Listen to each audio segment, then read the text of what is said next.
오늘은 고난과 형통의 함수관계라는 제목으로 하나님의 말씀 전하도록 하겠습니다. 지난 월요일부터 금요일까지 중국에 다녀왔습니다. 성도님들의 기도 덕분에 하나님의 은혜 가운데 모든 사역을 잘 마치고 돌아올 수 있었습니다. 기도해 주신 모든 성도님들께 이 자리를 빌어 다시 한번 감사의 말씀을 드립니다. 중국에 가보니까요, 집집마다 한문으로 복자를 크게 써붙이거나 아니면 복과 관련되어 있는 문구들을 문에다가 길게 써붙인 것을 볼 수 있었습니다. 어느 집에 보니까 춘안하태, 축일동상 이렇게 붙어있더라고요. 그래서 춘안하태, 축일까지는 알겠는데 동상은 뭔가 이렇게 찾아봤더니 봄에는 평안하고 여름에는 태평하며 가을에는 좋은 일만 있고 겨울에는 상서로움, 신비로움이 많다, 가득하다라는 뜻이었습니다. 아무튼 복과 관련되어 있는 문구들을 집집마다 붙여놨는데 안 붙여놓은 집이 거의 없을 정도로 모든 집에 그렇게 복과 관련된 글자들을 빨간 바탕에 금색 글씨로 써서 붙여놓은 것을 볼 수 있습니다. 그것을 보면서 참 중국 민족 복 좋아한다 라는 것을 알 수 있었고요. 그리고 특별히 어디를 가나 이 복권 사는 사람들이 그렇게 많아요. 그러니까 중국은 이 복받기를 간절히 바라는 사람들이라 할 수 있습니다. 그래서 교회에 가서 또 이렇게 사람들을 만나보니까 그 교회 지도자들이 이야기하길 이 중국 사람들은 그래서 신앙도 굉장히 기복적이라고, 그래서 복 받는다 그러면 열심히 신앙생활 하는데 이 복이 없다 그러면 흔들리기도 하고 교회를 떠나기도 한다, 이렇게 말하는 것을 들었습니다.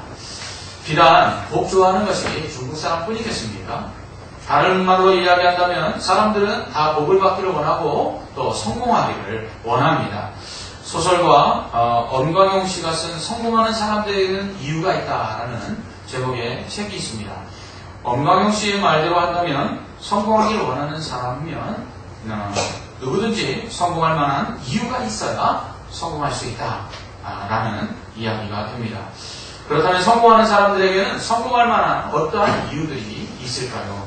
스티븐 코비는 성공하는 사람들의 7가지 습관이라는 책에서 성공하는 사람들에게는 이러한 습관들이 있다라고 이야기하고 있습니다. 첫째는 주도적이다. 두 번째는 목표를 확립하고 행동한다. 셋째는 소중한 것을 먼저 한다. 넷째는 상호 이익을 모색한다. 다섯째는 경청한 다음에 이해시킨다. 여섯째는 시너지를 활용한다. 일곱째는 끊임없이 쇄신한다.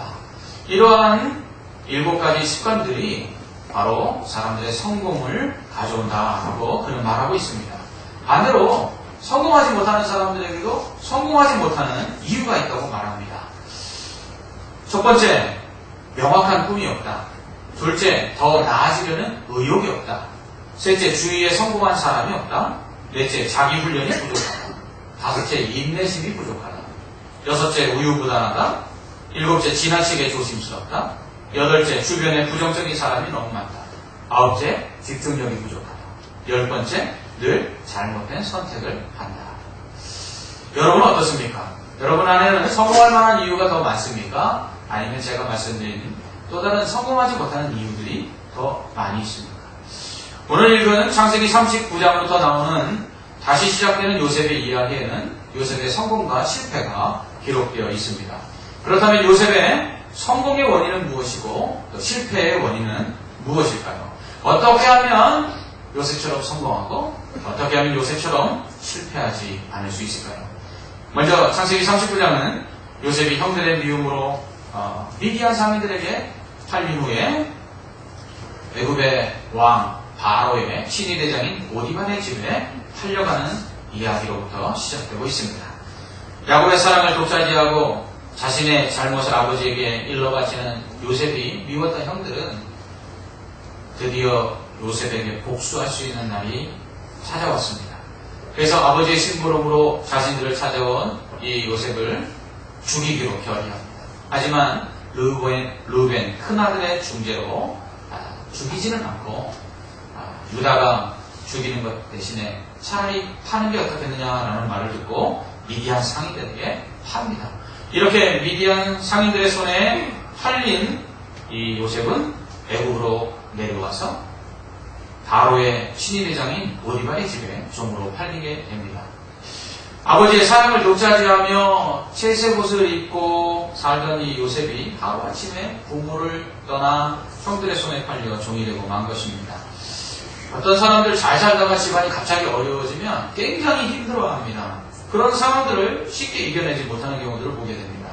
하물며 아버지의 사랑을 받으며 온갖 좋은 것을 누리며 살았던, 그래서 형들에게 거들먹거리며 살았던 이 요셉이 한국에 팔려 종이 되었으니 그 상황을 견뎌내는 것 쉽지 않았을 것입니다. 어쩌면 기회가 있는 대로 차라리 죽는 게 낫지 않겠나라는 생각도 했을 법합니다. 그러나 요셉은 그렇게 하지 않았습니다. 그런 신세를 나타나지 않았고요.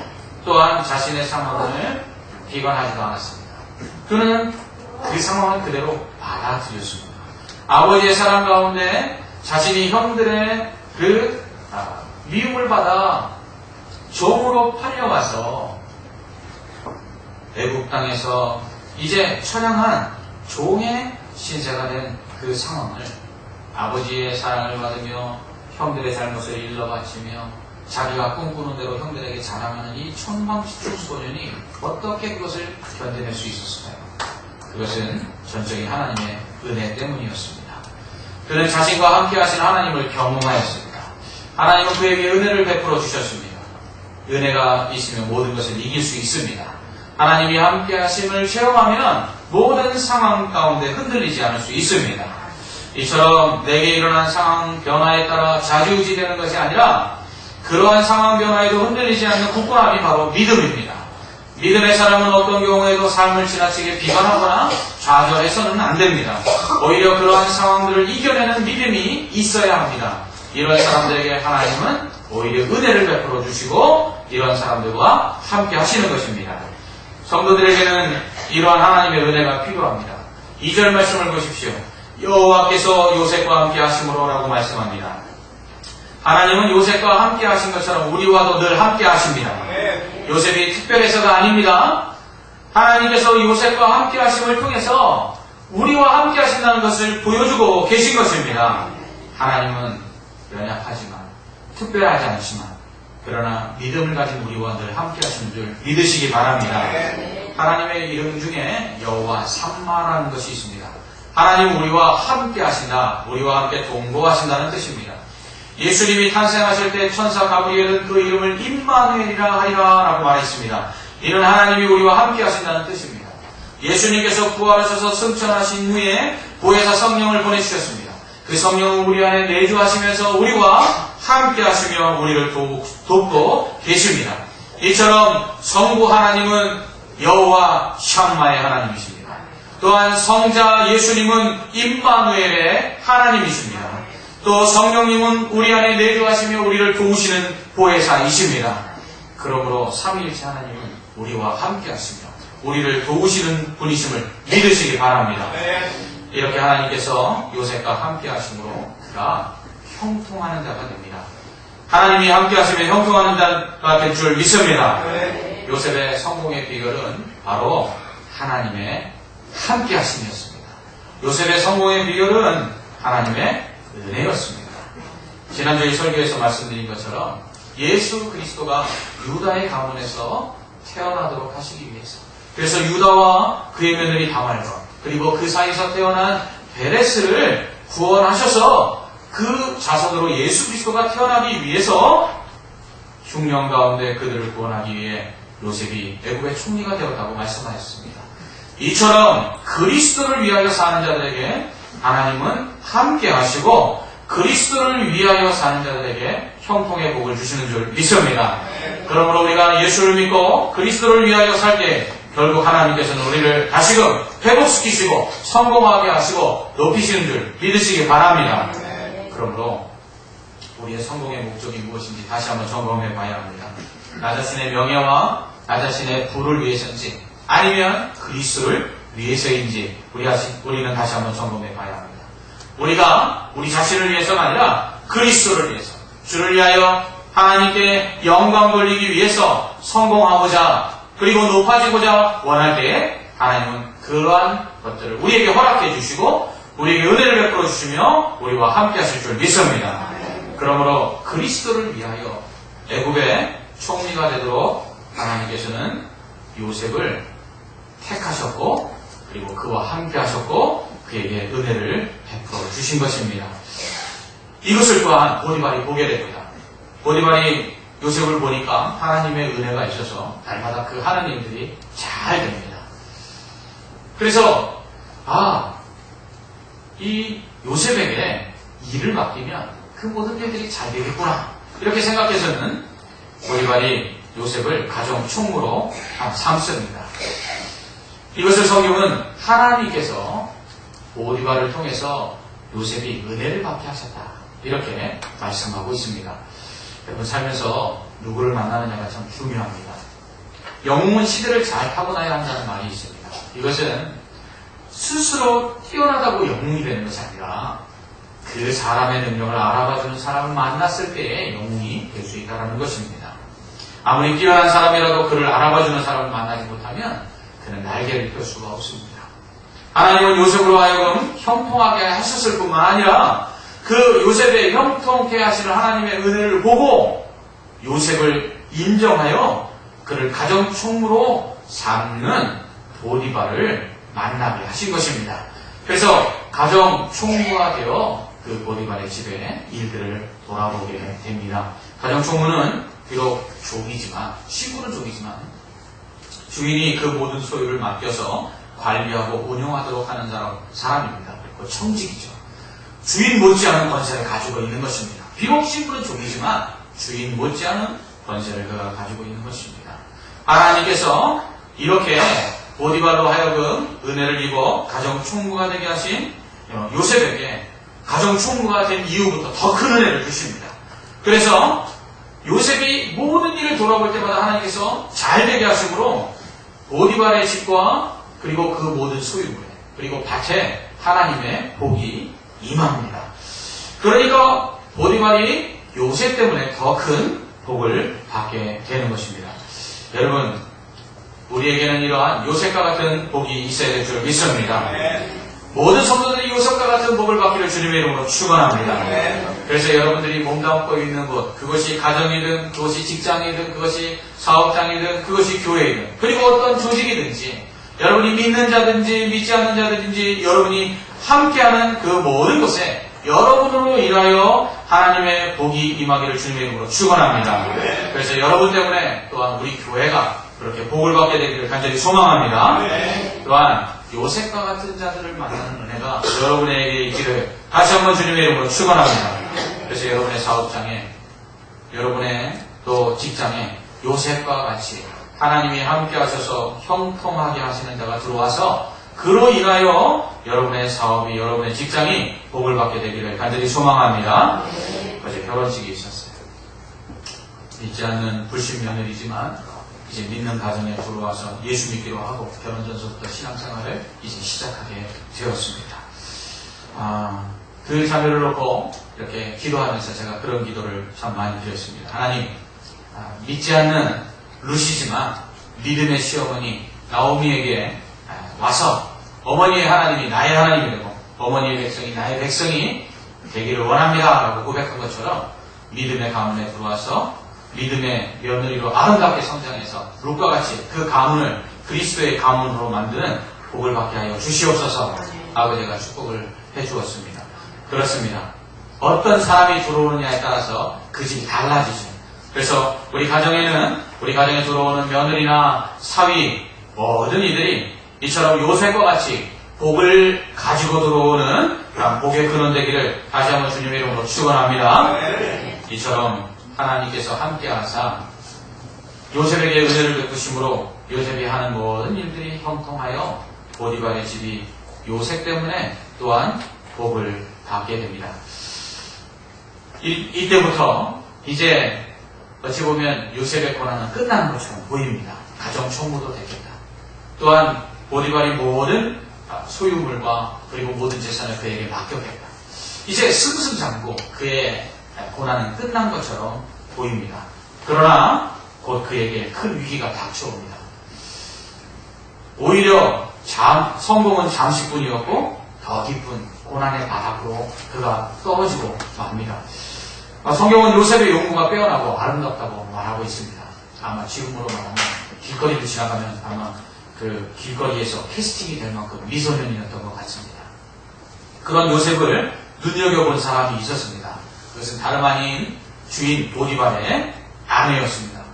보디발의 아내는 이 소년, 이 요셉을 보고 마음에 참 불쌍하게 여긴 것이 아니라 음욕을 품습니다. 그래서 눈짓하여 동침하기를 청합니다. 그러나 요셉은 이를 거절합니다. 그는 주인이 모든 소유를 내게 맡기고 간섭하지 않지만 그러나 당신은 주인의 아내입니다. 그렇기 때문에 나는 당신과 동침할 수 없으며 내가 어떻게 하나님 앞에 죄를 지을 수 있습니까? 하고 이야기합니다.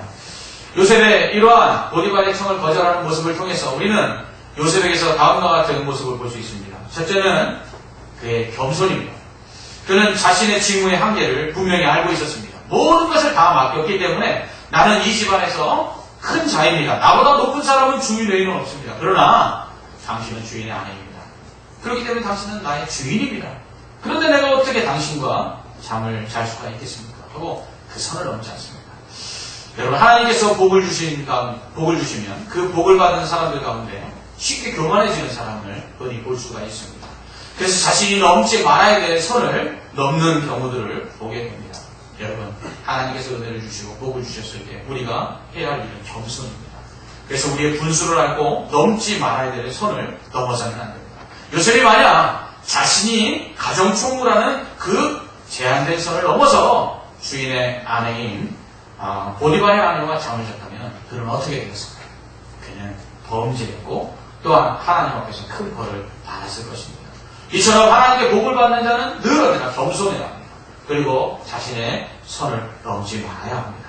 또한 그가 이 선을 넘지 않을 수 있었던 것은 무엇입니까? 그것은 그가 하나님을 경외했기 때문입니다. 그는 하나님께 악을 행하여 어찌 죄를 지을 수 있느냐? 이렇게 이야기합니다. 여러분, 하나님께 복을 받았을 때 우리가 해야 될 일은 무엇입니까? 더욱 하나님을 기쁘시게 하는 것입니다. 여러분, 하나님께서 사업에 형통하게 하셨습니까? 그럼 그 사업 때문에 바빠서 예배를 드리지 못하거나 그 사업 때문에 하나님께 기도하지 못하거나 하는 일이 있어서는 안 됩니다. 하나님께서 복을 주셨다면 우리는 당연히 그 받은 복 때문에 하나님을 더욱더 경외해야 합니다. 그는 자신이 형통하고 이렇게 보디발의 집에서 가장 총무가 될 수 있었던 것은 하나님의 은혜 때문이라는 것을 알았기 때문에 그는 하나님 앞에서 죄를 지을 수 없다라고 고백하고 있는 것입니다. 여러분, 이러한 마음이 무엇입니까? 이것이 신전의식입니다. 라틴어로는 코람데오라고 말합니다. 곧 하나님 앞에서 하나님이 나를 보고 계시고 그리고 또 하나님께서 나를 지켜 보호하신다라는 그러한 의식입니다. 요셉은 비록 형들의 손에 팔려서 타국에서 종살이 하지만 그러나 자신이 하나님 앞에 있음을 잊지 않았습니다. 여러분, 우리가 이 의식이 있어야 합니다. 우리가 직장이건 우리가 어느 곳에 있든지 우리는 하나님 앞에서 하나님 우리를 지켜보고 계심을 늘 기억해야 합니다. 어느 골목에 쓰레기를 불법 투기하는 사람들이 너무 많았습니다. 그래서 그 쓰레기를 버리는 그곳에 있는 집 주인이 거기다가 이렇게 써붙였습니다. CCTV 촬영 중. 그랬더니 불법 쓰레기 투기가 사라지더라는 것입니다. 누가 보고 있답니까? 그러면 한 번이라도 더 조심하게 되는 것이죠. 그렇습니다. 신앙의 사람은 하나님이 우리를 늘 지켜보고 계심을 기억해야 합니다. 그럴 때 하나님 앞에서 거룩하게 살아갈 수 있고 그 거룩하게 살아가는 그 모습 속에 하나님의 은혜가 더 임할 줄 믿습니다. 요셉이 이렇게 신앙적인 결단을 보이자 보디발의 아내가 단념할 줄 알았습니다. 그러나 오히려 보디발의 아내는 더욱더 요셉을 유익했습니다. 10절 말씀을 보십시오. 여인이 날마다 요셉에게 청하였으나 라고 말하고 있습니다. 그렇습니다. 요셉이 신앙의 결단을 하고 그 보디발의 아내의 유혹을 거부하면 보디발의 아내가 단념할 줄 알았는데 오히려 더 적극적으로 나옵니다. 날마다 요셉을 유혹합니다. 그러자 요셉은 보디발의 아내와 함께 있지도 않게 됩니다. 여러분, 사탄의 유혹이 이와 같습니다. 사탄이 우리를 유혹할 때 우리가 그것을 뿌리치고 그리고 우리가 그것을 거부하여 이기면 사탄이 물러갈 것 같죠. 그러나 그렇지 않습니다. 사탄의 유혹은 오히려 더 거세집니다. 보디발의 아내는 이제 날마다 요셉을 유혹합니다. 하나님이 부지런하십니다. 그런데 사탄도 하나님 못지않게 부지런합니다. 하나님 성실하십니다. 그런데 사탄도 그에 못지않게 성실합니다. 그러므로 우리가 날마다 하나님 앞에서 그 유혹을 이기려고 하면 하나님도 우리를 도우시지만 사탄도 더 부지런하고 성실하게 우리를 시험하고 유혹하여 넘어지게 만든다는 사실을 기억하시기 바랍니다. 그러므로 우리는 잠시도 경계를 늦춰서는 안 됩니다. 그래서 우리는 항상 깨어 있어야 하는 것입니다. 사탄이 그렇게 보디발의 아내를 통해서 날마다 유혹하지만 그러나 요셉은 하나님 앞에서 믿음의 결단을 하고 그리고 그 유혹을 뿌리칩니다. 이러한 믿음의 결단이 그렇다면 요셉으로 말미암아 더 성공하게 했을까요? 아닙니다. 믿음으로 나갔더니 더 큰 고난 가운데 하나님은 그를 몰아 넣으십니다. 날마다 요셉을 유혹하지만 넘어오지 않는 이 요셉으로 인하여 마음에 이 안타까움이 있었던 이 보디발의 아내가 드디어 기회를 잡습니다. 집안에 아무도 없는 날이 있었습니다. 그러자 요셉의 옷을 끌어잡으며 동침하자고 말을 합니다. 하지만 요셉은 그 옷을 벗어버리고 그 자리를 박차고 밖으로 도망쳐 나옵니다. 그러자 보디발의 아내가 소리칩니다. 뭐라고 소리칩니까? 보라, 주인이 히브리 사람을 우리에게 데려다가 우리를 희롱하게 하는도다. 그가 나와 동침하고자 내게로 들어왔는데 내가 크게 소리치렀더니 그가 내가 소리 지르므로 말미암아 옷을 벗어놓고 도망하였다 하고 집안에 자기의 소리를 듣고 달려온 사람들에게 이야기를 했습니다. 그날 저녁 집으로 돌아온 보디발에게 이야기합니다. 물론 자기 유리한 대로 다 지어서 이야기하죠. 이 말을 들은 보디발은 화가 났습니다. 그리고는 그 충성된 요셉을 자기 집에 있는 감옥에 가줍니다. 여러분, 제가 성공의 요인들이 무엇일까 이렇게 찾다 보니까 그런 이야기가 있더라고요. 요즘은 출중한 외모도 성공의 한 가지 요인이라고 말합니다. 우리나라가 성형 왕국이라고 이야기하지 않습니까? 사람들이 왜 그렇게 성형하여 외모를 꾸미려고 합니까? 좀 더 다른 사람에게 호감을 갖게 하고 다른 사람에게 잘 보이면 성공할 거라고 생각하기 때문입니다. 그러나 오늘 보십시오. 요셉의 출중한 외모는 오히려 그를 고난으로 몰아넣고 있는 모습을 보게 됩니다. 이처럼 세상 사람들이 성공의 요인이라고 말하는 것, 그것이 반드시 성공의 요인은 아니라는 것을 우리는 기억해야 합니다. 많은 믿음의 사람들이 성공이라는 그 신화를 쫓아서 세상 사람들이 이야기하는 것을 따라하는 경우들을 흔히 보게 됩니다. 그러나 분명히 기억해야 할 것은 세상 사람들이 말하는 그러한 성공의 요인들은 반드시 우리를 성공으로 이끌지 못한다는 사실입니다. 이처럼 출중한 외모로도 성공할 수 없었고 또한 하나님 앞에서 무릇 경건하게 살려고 했을 때에도 그는 오히려 고난 속에 들어가는 모습을 볼 때에 과연 어떻게 해야 우리는 이 땅에서 잘 될 수 있을까라는 고민을 하게 됩니다. 어찌 보면 눈 한번 찔끔 감고 보디발의 아내와 잠자는 것이 요셉에게는 더욱더 성공할 수 있는 길이었을지도 모릅니다. 그러나 요셉은 그렇게 하지 않습니다.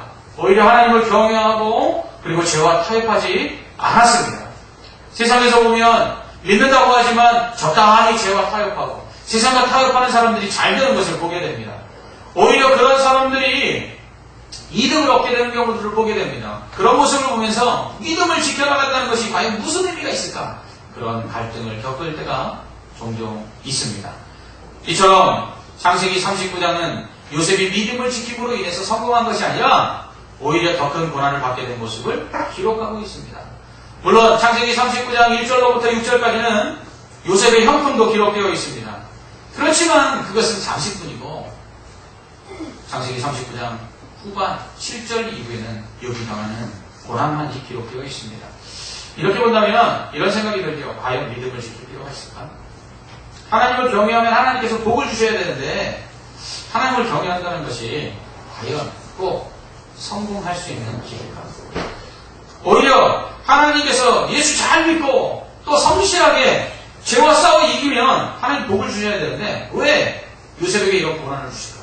나도 예수 잘 믿다가 요셉처럼 고난받는 건 아닐까? 이런 생각할 수 있습니다. 그렇습니다. 성공하기 위해서 때로는 믿음을 저버리고 때로는 하나님을 적당히 섬기며 죄와 타협하고 사는 것이 지혜처럼 보일 때가 있습니다. 그러나 그렇게 해서는 안 됩니다. 왜냐하면 요셉의 이야기는 창세기 39장에서 끝나고 있지 않기 때문입니다. 요셉의 이야기가 만약 창세기 39장에서 끝나버립니다. 그가 하나님을 잘 섬기고 믿음을 지키고 그리고 죄와 타협하지 않고 살았으나 오히려 감옥에 갇히게 되고 그리고 고난을 더 받았다라는 이야기로 창세기 39장에서 요셉의 이야기가 끝났다면 여러분 우리 믿음을 지킬 필요가 없습니다. 우리는 하나님을 경외할 필요가 없습니다. 죄와 타협하지 않으면 우리가 경건하게 살 필요가 없습니다. 그러나 요셉의 이야기는 창세기 39장에서 끝나지 않는다는 사실입니다. 마태복음 19장 29절에서 예수님은 말씀하셨습니다. 내 이름을 위하여 집이나 형제나 자매나 부모나 자식이나 전토를 벌인 자마다 여러 배를 받고 또 영생을 상속하리라. 아멘. 이렇게 본다면 믿음을 지키고 하나님을 경외하며 죄와 타협하지 않는 사람들에게 고난은 오히려 더 큰 은혜를 받기까지 잠시 당하는 과정이라 할 수 있습니다. 시편 23편을 보면 목자 되신 하나님께서 쉴만한 물가와 부족함이 없는 푸른 초장으로 인도하신다고 말씀하고 있습니다. 뿐만 아니라 사망의 음침한 골짜기로도 인도하신다라고 되어 있습니다. 그렇다면 왜 하나님은 목자가 되셔서 쉴만한 물가와 푸른 초장으로만 인도하시지 왜 사망의 음침한 골짜기로 이끌어 가시는 것일까요? 그것은 이스라엘 땅의 지형을 우리가 이해하면 이 말씀의 뜻이 무엇인지를 알 수 있습니다. 이스라엘 땅은 사막과 같은 곳입니다. 그래서 한낮의 뜨거운 열기로 인해서 물이 쉽게 증발해버립니다. 그러니까 물이 있는 오아시스는 대부분 햇볕이 들지 아니하는 골짜기 가운데 있습니다. 그러니까 짐승들이 물을 마시기 위해서 또 풀을 뜯기 위해서는 이 오아시스로 가려면 이 골짜기를 지나가야 하는 것입니다. 그런데 악한 짐승들도 이것을 알죠. 그렇기 때문에 오아시스가 있는 그 골짜기에는 악한 짐승들이 그 길목을 지키고 있다가 물을 마시거나 풀을 뜯으러 오는 짐승들을 잡아먹는 것입니다. 그러므로 목자가 양을 쉴만한 물가로 또 푸른 초장으로 인도하기 위해서는 어쩔 수 없이 악한 짐승이 있는 이 사막의 음침한 골짜기를 양을 데리고 지나가야 하는 것입니다. 하지만 그때에도 목자는 이 양을 막대기와 지팡이로 보호하는 점이 있습니다. 이와 같이 하나님은 우리에게 좋은 것을 주시기를 원하십니다. 푸른 초장과 쉴만한 물가로 우리를 인도하기를 원하십니다.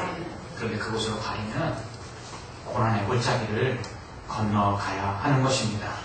이것이 바로 요셉이 당한 고난의 이유입니다.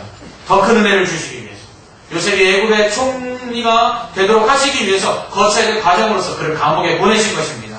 그래서 믿음을 지키고 하나님을 경외하고 죄와 타협하지 않았더니 감옥에 간 것입니다. 그곳에서 그는 바로의 신하들을 만나게 되고 그들의 꿈을 해석해 준 후에 결국 그로 인하여 바로 앞에 서서 바로의 꿈을 해석하여 애굽의 총리가 될 수 있었던 것입니다.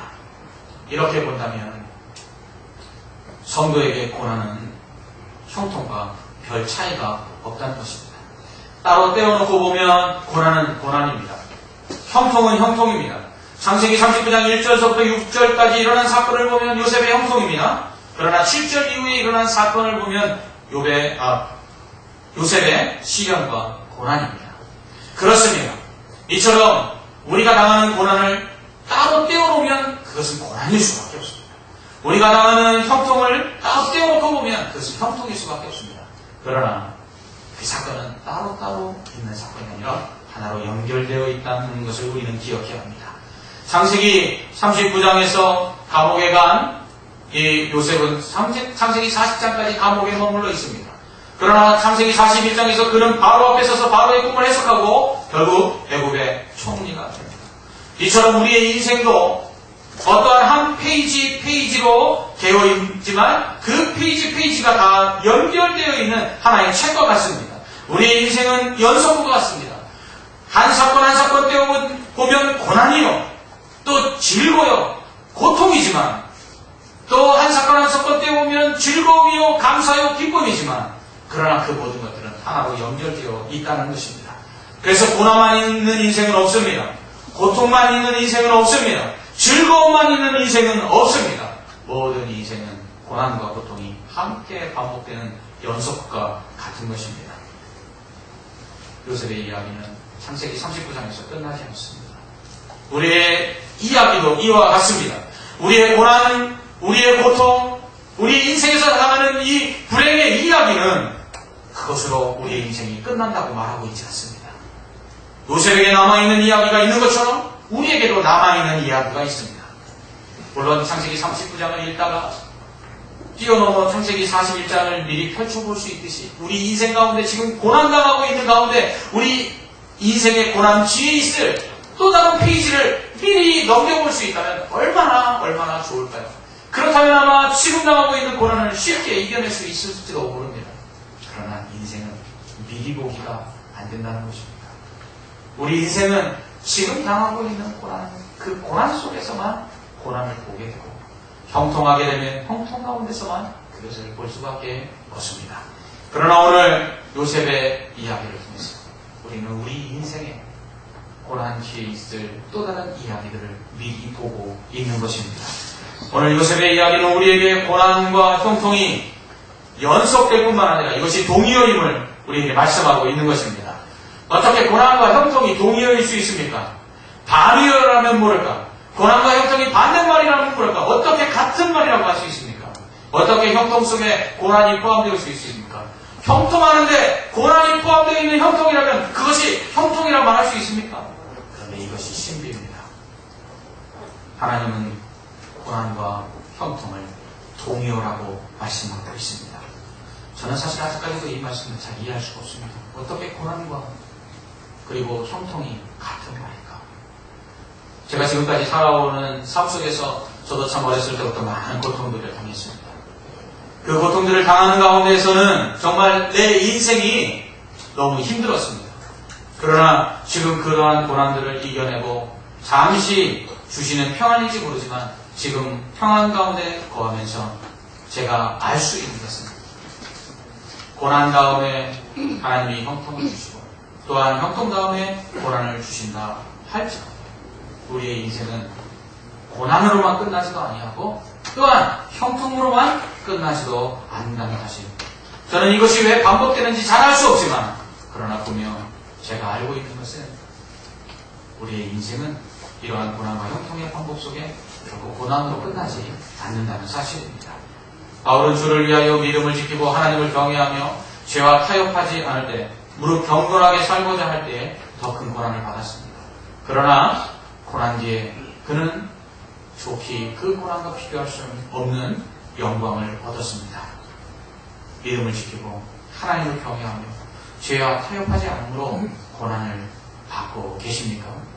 이제 형통의 시간이 다가오고 있음을 기억하시기 바랍니다. 그러므로 조금만 더 참고 인내하시기 바랍니다.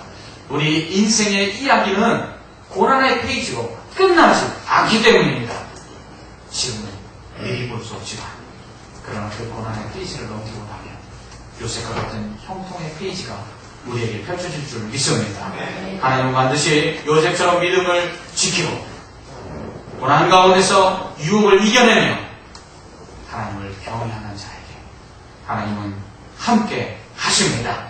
고난 가운데 함께 하시고 고난 가운데 은혜를 베풀어 주십니다. 고난과 형통은 동의어입니다. 기도하겠습니다.